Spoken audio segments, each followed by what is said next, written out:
আমাদের মধ্যে অনেকে থাকে স্ট্রোকের কোনো চিকিৎসা নেয় বা স্ট্রোক হলে অন্য কোনো ঝাড়ফুঁক বা কবিরাজি বা ট্র্যাডিশনাল যে মেডিসিন গুলো আছে সেগুলো উপকার করে। বরং অ্যালোপ্যাথিতে এটার ভালো চিকিৎসা নাই। তো এটা সম্পূর্ণই একটা ভুল ধারণা এবং অ্যালোপ্যাথিতেই স্ট্রোকের সবচেয়ে ভালো চিকিৎসা আছে এবং এটা আধুনিক চিকিৎসা প্লাস এটা বিজ্ঞানসম্মত। তো ১ম এ মনে রাখতে হবে যে খুব দ্রুত সময়ের মধ্যে হসপিটালে আসতে হবে। ৩.৫ ঘন্টার মধ্যে আসলে একটা ইনজেকশন দেয়া যায়। যদিও বেশ দামি এবং অনেক ক্ষেত্রে ইনজেকশনটা দেয়া যায় না শরীরের বিভিন্ন অবস্থার উপর ভিত্তি করে। আসলে কিন্তু অনেক উপকার হয় এবং এটা খুব দ্রুত দিতে হবে ৩.৫ ঘন্টার মধ্যে। পরে কিন্তু আর দেয়া যায় না।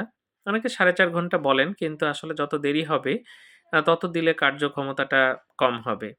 এটা একটা বিষয়। আবার অনেক সময় হেমোরেজ হয় সেটা যদি অপারেশন কিছু ক্ষেত্রে করলে কিন্তু বেশ উপকার হয়।